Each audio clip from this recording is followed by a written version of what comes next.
청와대의 민정수석이 연일 SNS, 페이스북에 반일 정서의 글을 올려서 논란이 되고 있습니다. 얼마 전엔 죽창가, 이번엔 쫄지 말고 싸우자. 그리고 그 얼마 전엔 친일파다라는 이야기까지 올렸습니다. 논란의 글들 함께 보시죠. 일주일 사이에 조국 수석이 42차례 글을 올린 것으로 확인이 됐습니다. 엄청나게 많은 글이죠, 일주일 사이에. 조국의 대일 여론전. 문재인 정부는 국익 수호 위해서 서희 역할과 이순신 역할을 동시에 수행하고 있다라고 글을 올리면서 싸워야 하고 또 이겨야 한다. 일본의 지레 겁먹고 쫄지 말자. 라고 글을 어제 올렸습니다. 그런데 그제는요, 조국 수석이 일본 강제징용과 관련된 대법원의 판결을 부정하는 사람이면 누구나 다 친일파다. 이렇게 글을 올렸어요. 그리고 현 사태 책임을 대법원과 문정부에 돌리는 한국인이 있다. 이 사람들도 친일파다라는 식의 글을 올렸습니다. 이분법적인 글을 올려서 논란이 되고 있는 겁니다. 이뿐만 아니라 지난 18일에는 한일 간의 경제 전쟁이 발발했다. 현 상황에서 중요한 것은 애국 아니면 이적이다. 애국 아니면 이적이다. 상당히 이분법적인 시각이죠. 그리고 지난 13일 죽창가를 한참 잊고 있었다라는 의미심장한 글까지 올렸습니다. 민정수석의 이 같은 연일 반일 글에 대해서 야당에선 비판을 하고 났습니다. 야당의 비판 들어보시죠. 정부의 철저한 대응 요구들을 친일이나 이적으로 규정하는 것은 한마디로 국민 편가르기입니다. 죽창가가 울려 퍼지는 조국 수석의 페북 내용들은 마치 80년대를 그린 영화를 보는 것 같습니다. 현명한 국민들은 80년대 운동권 놀이를 하고 있는 이들에 대해 혀를 차고 있는 사실을 알아야 할 것입니다. 한국당 내에서 특히 강한 비판이 나왔습니다. 나경원 원내와 민경욱 대변인의 이야기 함께 보시죠.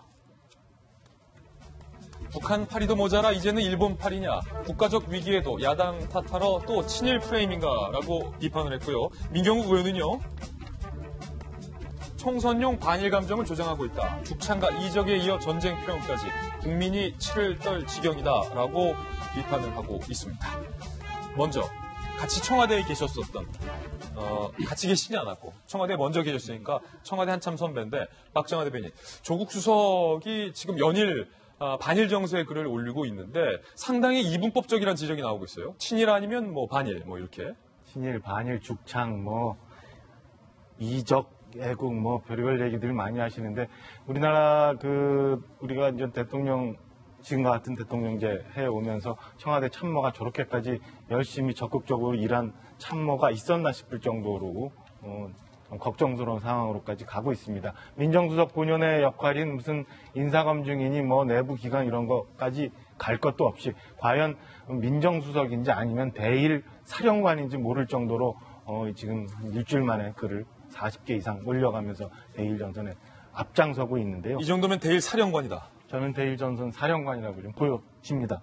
뭐 배상, 보상, 뭐 이런 그 정의까지 하시면서 역시 서울대 교수 출신답게 학제적인 접근하시고 서희, 이순신 역사적인 얘기하고 애국, 이적 뭐 이런 얘기하고 죽창가에 심지어는 어제는 이제 쫄지 말자까지 갔는데 역시 바깥 다시 가신 분이라는 생각이 들어요. 근데 차라리 이렇게 논리적이고 이런 생각을 많이 갖고 계시면 지금 꽉 막혀 있는 한일 문제에 차라리 앞장서가지고 일본 가서 일본 내 여론을 환기하고 아베 만나서 좀 설득을 하시던가. 예. 차라리 김현정 차장처럼 미국 날아가서 미국 설득하고 해서 한일 관계 풀 수 있는 그 지렛대 역할을 좀 하시던가. 그것도 아니고 뒤에서 연일 SNS 글만 갖고 저렇게 하고 있는 목적이 뭔지 잘 모르겠습니다. 제가 지난 주말에 사실은 이 세종시발로 나오는 관가 기사를 쭉 한번 훑어봤어요. 훑어봤는데 세종시 관가 기사에 뭐 이런 상황에 있어서 외교부, 산자부 관련해가지고 기업들 모시거나 아니면 기업들 애로사항이나 아니면 실질적으로 이 문제를 어떻게 해결해야 되는지 회의가 있었다거나 하는 얘기를 전혀 들어보지는 못했습니다. 우리 기업들은 지금 계속해서 피해를 보고 있는데 한일 문제가 이렇게 생기고 난 다음에 대통령이 30대 기업 총수 모셔가지고 청와대에서 회의한 거 외에는 실질적으로 저는 어느 부처에서 이 문제에 더 심각하게 고민하고 있고 기업의 애로를 듣고 그다음에 정부가 지원해 줄 일이 뭔지에 대해서 얘기해 봤다는 기사를 못 봤어요. 쭉 주말에 찾아봤는데 물론 열심히 일했고 제가 잘 검색 못 해가지고 못 봤겠죠. 근데 안 보이니까 안 하고 있는 거 아닌가 싶은 생각이 들어요. 예. 청와대 있을 때 보면은 저런 게 있습니다. 그러니까 청와대가 힘이 있으니까 여러 부처를 조정할 수 있고 일을 만들어갈 수 있잖아요. 무슨 일이 생겼을 때 조용히 각 부처 역할을 할 수 있도록 조용히 지원하고 조정해주는 사람이 있고 그렇지 않고 조국석처럼 저렇게 막 나대는 사람들이 있는데요. 꼭 그런 거 보면은 자기 장사하려는 분들이 저런 일을 하더라고요. 혹여나 조국석이 이렇게 그 풍전동안 이 일을 앞두고 자기 장사를 위해서 이렇게 열심히 회복하고 있는 건 아닌지 예. 돌아보시기를 바라겠습니다. 나대는보다는 이제 나서는이라는 표현을 하신 거죠. 조국 수석이 얘기했던 것 중에 청와대의 자기 모순이다라는 지적도 오늘 나오고 있는데요. 이 부분입니다. 조국 수석이 앞서 강제징용에 대한 대법원의 판결을 부정하면 누구든지 친일파다라고 규정을 했는데 정작 청와대는 일본과의 이런 경제 보복 양상이 극화되지 않도록 어떻게든 외교적으로 풀려하고 있다는 겁니다. 문재인 대통령도 일본과 강대강을 원치 않는다. 외교의 장으로 나오라라고 말씀을 하신 터라 지금 청와대 핵심 관계자가 일본과의 어떤 외교적 물밑 대화에서 이런 내용 전달했다는 거예요. 사법부 판결을 행정부에서 뒤집을 수는 없지 않느냐. 일본이 좀 이해를 해달라. 우리 극대극으로 가지 말자. 그리고 김현종 2차장 같은 경우도 대법원의 판결을 무시할 수도 폐기할 수도 없지 않느냐.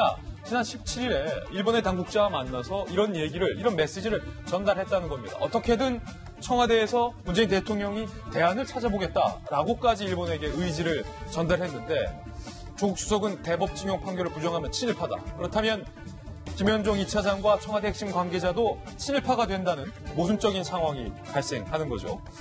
어쨌든 김변 박사님, 우리 기업들이 지금 피해가 막심한데 일본과 싸우자라고 하면 속은 시원한데 우리 국민들도 분노하고 계신 분도 많지만 그래도 우리 기업들이 입는 피해를 생각해서 좀 자제하고 대화로 풀려고 하시는 분들도 많거든요. 그러니까 조국 수석이 오히려 문재인 정부의 외교적 해법에 대해서 길을 꽉 막히게 만드는 건 아닌가라는 생각이 지울 수가 없는데요. 사실은 이 문제의 핵심이 이 일본에서의 대한민국 국민들의 강제징용에 대한 우리 대한민국 대법원의 판결 문제 때문에 이 문제를 굉장히 비판하고 나섰다는 데부터 꼬였다는 건 누구도 부정할 사람이 없을 겁니다.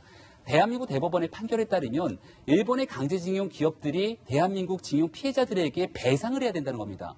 그 배상을 대한민국의 대법원 판결 고지고대로 정리를 하기 시작하면은 일본 내에 있는 실질적인 강제징용 기업들의 자산을 매각해서 배상의 대금으로 돌려주면 됩니다.